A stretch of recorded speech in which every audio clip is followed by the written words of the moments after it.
एक समय की बात है, किसी देश में एक राजा राज किया करता था। उसकी 12 राजकुमारियां थीं, जिनसे वह अपनी जान से भी ज्यादा प्यार करता था। यही वजह थी कि राजा को सभी राजकुमारियों की सुरक्षा की बहुत चिंता रहती थी। राजकुमारियों के प्रति प्यार और चिंता के कारण राजा ने सभी राजकुमारियों के सोने का इंतजाम एक ही कक्ष में कर रखा था। राजा के सोने के बाद सभी राजकुमारियों के कक्ष के बाहर ताला लगा दिया जाता था।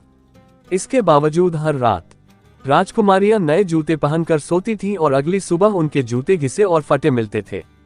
सभी राजकुमारियों के रात भर कक्ष में रहने के बावजूद अगले दिन उनके जूते घिसे और फटे मिलना राजा को भी काफी हैरान कर देता था। राजा ने इस बात की जानकारी के लिए कई प्रकार के प्रयास किए, लेकिन फिर भी इस रहस्य से पर्दा नहीं उठ सका कि हर सुबह राजकुमारियों के नए जूते फटे और घिसे क्यों मिलते थे।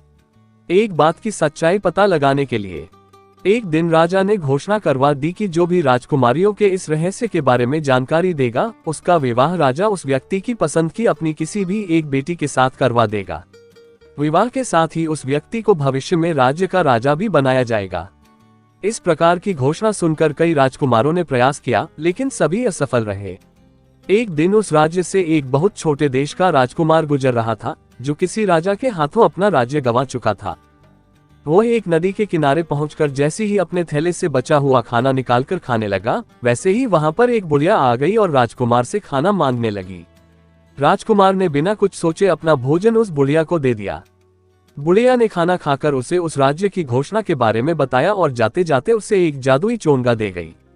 उस जादुई चोंगे की खास बात यह थी कि जो भी उसे उड़ता वह गायब हो जाता था। राजा की घोषणा सुनने के बाद राजकुमार वह जादुई चोंगा लेकर राजदरबार पहुंच गया। उसने राजा से घोषणा को पूरा करने की आज्ञा मांगी। राजा ने ये कहते हुए आज्ञा दे दी कि इसके पहले जिसने भी प्रयास किया वह असफल रहा और उसे मृत्युदंड दिया जा चुका है। राजा की बात सुनकर राजकुमार ने कहा कि कोई बात नहीं, उसे यह शर्त मंजूर है। फिर राजा ने उसे राजकुमारियों के बगल वाला कक्ष सोने के लिए दे दिया और उसके खाने पीने का बढ़िया इंतजाम किया गया। जब रात हो चली तो सोने के वक्त सबसे बड़ी राजकुमारी एक जूस से भरा गिलास लेकर आई। राजकुमार ने जूस ले लिया और राजकुमारी वहां से चली गई। राजकुमार ने जूस नहीं पिया और खिड़की से फेंक दिया। कुछ देर के बाद सोने का नाटक करने लगा। जब राजकुमारियों को लगा कि राजकुमार सो चुका है, तो सभी राजकुमारियां कहीं जाने की तैयारी करने लगी। इस बात का आभास होते ही राजकुमार ने चोंगा ओढ़ लिया और सभी राजकुमारियों पर गायब होकर नजर रखने लगा। राजकुमारियों के कमरे में जाकर राजकुमार ने देखा कि सभी राजकुमारियां सज धज कर कमरे के बीच में गोला बनाकर खड़ी हो गईं और कुछ गुनगुनाने लगीं। तभी कमरे के बीचों बीच अचानक एक गड्ढा नजर आने लगा, जिसमें से सभी राजकुमारियां एक जादुई स्थान पर चली गईं। राजकुमारियों के पीछे पीछे राजकुमार भी चला गया। वहां पर 12 राजकुमार उनका इंतजार कर रहे थे। सभी राजकुमारियां उन राजकुमारों के साथ जंगल की ओर जाने लगती हैं। रास्ते में चांदी के पेड़, सोने के पेड़ और अन्य जवाहरात के पेड़ मिलते गए। राजकुमार हर पेड़ से एक एक पत्ती तोड़कर अपने पास रखने लेता। जंगल में कुछ दूर जाने के बाद एक महल दिखाई दिया। महल में जाने के बाद वहां अपने आप ही एक मधुर संगीत बजने लगा।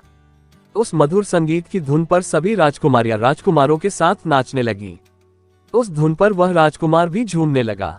वे सभी वहां पर सुबह होने के पहले तक नाचते रहे और सुबह होने के पहले ही वहां से चले गए। सभी राजकुमार राजकुमारियों को छोड़ने के लिए जंगल के बाहर तक आए और राजकुमारियां वहां से अपने कमरे में आ गईं। राजकुमारियों के साथ ही चोंगा पहने हुआ राजकुमार भी वहां आ गया और चुपके से अपने कमरे में चला गया। सुबह होते ही राजकुमार को राजा ने दरबार में बुलाया और रहस्य के बारे में पूछा। राजकुमार ने राजा को जंगल से तोड़ी गई सोने और चांदी की पत्तियां दिखाते हुए रात की पूरी घटना के बारे में बताया।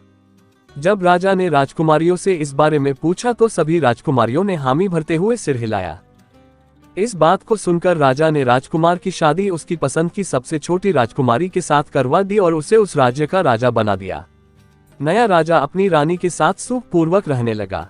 कुछ दिनों के बाद वह राजकुमारियों के साथ उस रहस्यमयी महल की ओर गया और अन्य राजकुमारियों की शादी उन राजकुमारों के साथ करवा दी, जिनके साथ वे सभी रात में नाचने जाती थीं। इसके बाद सभी खुशी खुशी रहने लगे। कहानी से सीख, हमें हमेशा मुश्किल समय में हिम्मत से काम लेना चाहिए और अपनी बुद्धि का इस्तेमाल करते हुए हर समस्या का हल निकालना चाहिए। अगर आपको ये कहानी पसंद आई हो तो हमारे YouTube चैनल को सब्सक्राइब करें। धन्यवाद और वीडियो को लाइक करें।